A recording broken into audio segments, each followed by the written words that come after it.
गांधी जिस तरीके से चक्रव्यूह को कोट करते हैं, भाजपा पूरे चक्रव्यूह में फंस चुकी है राहुल गांधी। भाजपा ऐसा ना, वो ये लोग बहुत श्रूड हैं, अभी तो लग ही रहा है कि फंसे हुए हैं और धीरे धीरे फंसेंगे, क्योंकि सच एक दिन जीतता ही है। भारत सरकार जो है पूंजीपतियों को बचाने के लिए क्यों आ पाती है? हमने देखा स्पीकर साहब जो है विरोध करते हैं राहुल गांधी के। ऐसा ये भाजपा का हमेशा का इतिहास रहा है, ये हमेशा से ही पूंजीपतियों को सपोर्ट करने वाली पार्टी है कि जो हमारे खिलाफ बोलेगा उसको या तो हटा देंगे, या वही बात है ना, अभिमन्यु बन चक्रव्यूह उसके मार देंगे, क्योंकि उनके पास पावर है तो वो हर चीज़ हटा देंगे। इन्होंने नौकरियां खत्म कर दी हैं, रोजगार खत्म कर दिए हैं, एजुकेशन का तो सब जगह भट्टा ही बैठा पड़ा है। इतनी महंगाई में आदमी कैसे जिंदगी दोबारा शुरू करेगा? आप मकान दे रहे हो, साथ में 2 करोड़ रुपए भी दे दो ताकि आदमी आराम से बैठ के खा ले। आपको रिवर फ्रंट बनाना, सबको 2-2 करोड़ रुपए दे दो। PM दिल्ली देख रहे हैं आप, और मैं हूं आपके साथ शाहीन खान। सदन के अंदर राहुल गांधी बतौर नेता तमाम मुद्दों पर बोलते हैं, और वहां पर जो भाषण राहुल गांधी देते हैं चक्रव्यूह यानी कि महाभारत को याद करते हैं, उसको लेकर के बवाल मच जाता है। और राहुल गांधी बोलते हैं कि जिस तरीके से अभिमन्यु को चक्रव्यूह में फंसा करके डरा धमका करके मारा गया था, आज भी देश के अंदर वही हालात है। भारतीय जनता पार्टी चक्रव्यूह में तमाम देश के अलग अलग वर्गों को फंसाती है और उनको चारों तरफ से एक तरीके से मात देती है। अब इस बयान के क्या मायने हैं? आखिरकार राहुल गांधी के बयान को लेकर के जो सत्ताधारी लोग हैं वो इतने ज़्यादा पूरी तरीके से परेशान क्यों है? तमाम बातें हैं, तमाम सवाल इस पर चर्चा करते हैं। मैम आपसे, आप पेशे से एक प्रोफेसर भी हैं, शायद टीचर हैं, सीधा मैम जाओ करूँगी, किस तरीके से राहुल गांधी के भाषण को आप सदन के अंदर में नेता प्रतिपक्ष के तौर पर देखते हैं? नेता प्रतिपक्ष राहुल गांधी ने बहुत अच्छा भाषण दिया है, और क्योंकि हम इंडिया अलायंस को सपोर्ट करते हैं तो हम राहुल गांधी के भाषण को भी सपोर्ट करते हैं। और उन्होंने महाभारत को जो कोट किया है कि 6 लोग पहले थे अभिमन्यु को मारने के लिए, और 6 लोगों ने आज फिर चक्रव्यूह रच रखा है, और जितनी बोल्डली उन्होंने नाम लिए हैं वो मतलब बहुत ही काबिले तारीफ था। और इसके सिरमौर तो सबको पता है मोदी और शाह हैं, और लास्ट में अंबानी और अडानी है, उसके बाद एक मोहन भागवत जी हैं और अमित डोभाल जी हैं, ये और वहाँ पर भी वो 6 ही लोग थे। और जो अभिमन्यु हैं वो कोई भी हो सकता है, वो नेता प्रतिपक्ष भी हो सकता है, वो देश की जनता भी हो सकती है, वो केजरीवाल जी भी हो सकते हैं। आज हम जो आए हैं वो इसलिए तो आए हैं क्योंकि मेरे को आज की डेट में लग रहा है सबसे ज़्यादा जो है घेर कर केजरीवाल जी को ही मारा जा रहा है। राहुल गांधी तो उस चीज़ से बाहर निकल आए हैं जनता के सपोर्ट से।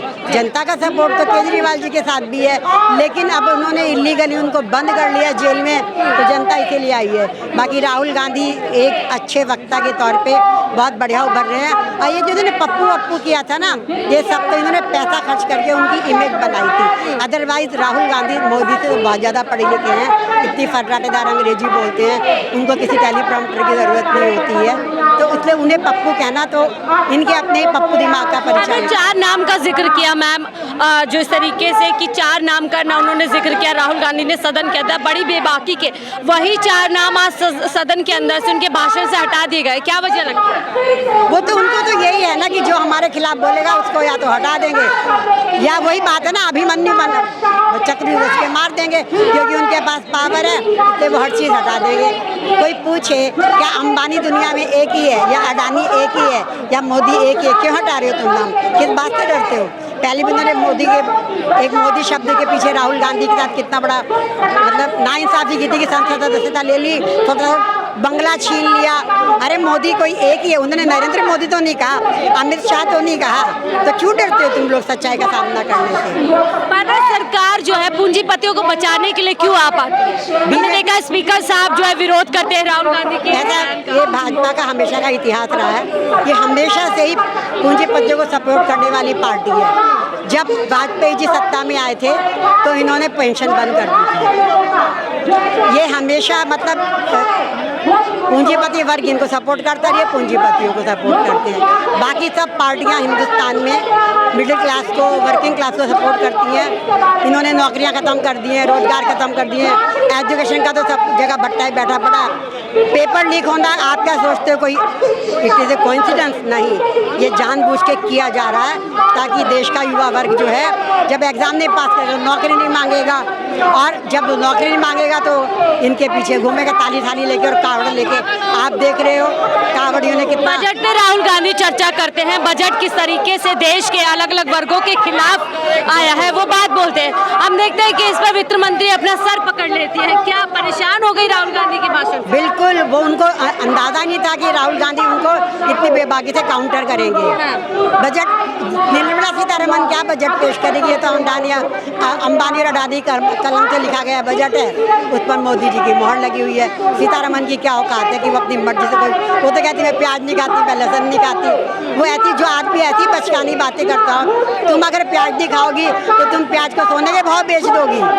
अरे हिंदुस्तान में पता नहीं कितने लोग हैं जो प्याज नमक से रोटी खाते हैं, तुम उन्हीं के पेट पे लात मार रही हो, और हर 2-4 महीने बाद प्याज और टमाटर महंगा हो जाता है, जबकि उनके बगैर कोई सब्जी नहीं बन सकती। कल मैम हमने देखा कि कई नेता जो है भाजपा की तरफ से खड़े होते हैं, मंत्री खड़े होकर राहुल गांधी का विरोध करते हैं। उसी सदन में हमने सुना था प्रधानमंत्री मोदी ने कहा था एक मोदी सब पे भारी, तो कल क्या राहुल गांधी भारी पड़ गए पूरी बात? राहुल गांधी तो भारी पड़ ही रहे हैं, और मेरे को ये समझ नहीं आता कि सदन में इतनी गुंडई क्यों करते हैं। क्या सदन गुंडों के लिए है, लुटेरों के लिए है? आराम से सबकी बात सुनो।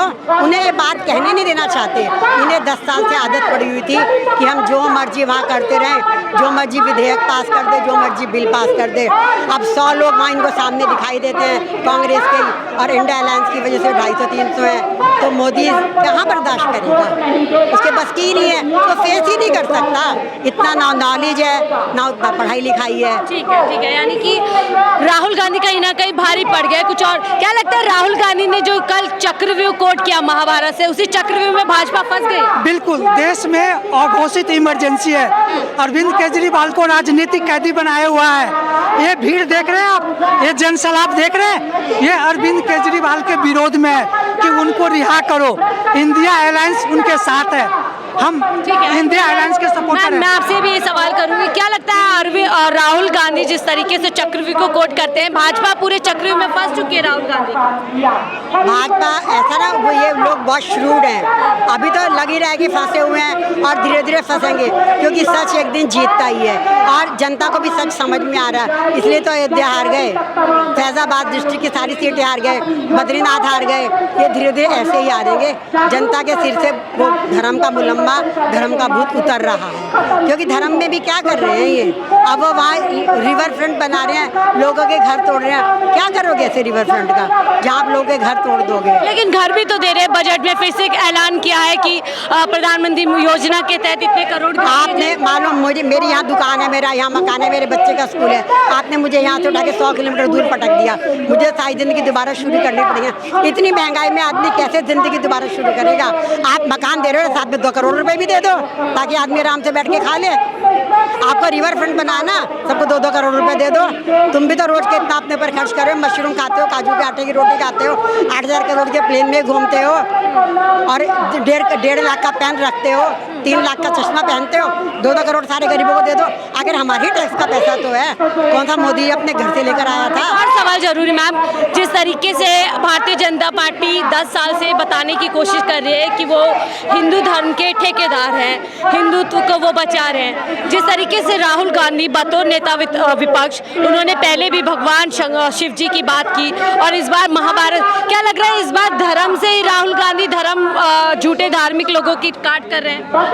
वो तो होता ना, वो कहते हैं ना कि शठे शाठ्यम समाचरित, दुष्ट के साथ दुष्टता का व्यवहार करना, यही राजनीति है। आपको आपके ही हथियार से मारा जाएगा तभी आप मरेंगे, नहीं तो मरना संभव नहीं होता।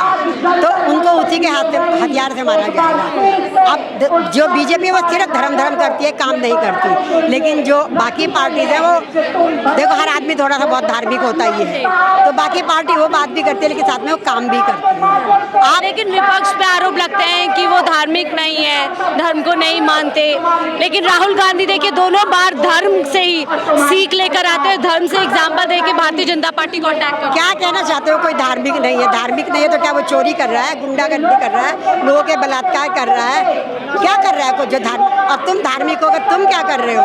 तुमने इतना बड़ा इलेक्ट्रल बॉन्ड घोटाला कर दिया, तुमने पीएम कर्ज का सारा पैसा खा दिया, तुम दुनिया भर के जो हिंदुस्तान के 23 बड़े पॉलिटिशियन जो करप्ट थे, तुमने उन्हें अपने साथ रख लिया। तो धर्म क्या कहता है? धर्म कहता है, धर्म कहता है क्या सूरज रेवन्ना जैसों को बेल मिलनी चाहिए थी? वो जो सेक्स कांड में पकड़ा गया है, प्रज्वल रेवन्ना जिसकी 1000 वीडियो आई है, उसके लिए मोदी वोट मांग रहे हैं, ये धर्म होता है? तुम ऐसी नारी सम्मान करोगे? राहुल गांधी एक बात तो कहते हैं कि जब मैं भाषण देता हूं प्रधानमंत्री मोदी जी गायब हो जाते हैं और मैं लिख कर दे सकता हूं वो कभी सदन में मौजूद नहीं रहेंगे जब जब मैं बोलूंगा। क्योंकि मैं अभी एक वीडियो आ रहा था ट्विटर पे, इधर से राहुल गांधी एंट्री करते, इधर से मोदी बाहर जा रहे थे। अब राहुल मोदी ने जिसे पप्पू पप्पू कह के एक तरह से डिस्करेज किया है, अब वो पप्पू जो है वो शहंशाह बन रहा है, तो मोदी को तो तकलीफ होनी है। बहुत बहुत शुक्रिया हमसे जुड़ने के लिए। तो पेशे से टीचर हैं, इनसे चर्चा कर रहे थे कि आखिरकार राहुल गांधी के चक्रव्यूह वाले बयान के क्या सियासी मायने और क्या राहुल गांधी अब सियासत में मंझे हुए खिलाड़ी हो गए, जिस तरीके से राहुल गांधी उन्हीं की पिच पर आकर उन्हीं को मात दे रहे। फिलहाल के लिए मुझे दीजिए इजाजत, आप देख रहे थे 4 PM दिल्ली।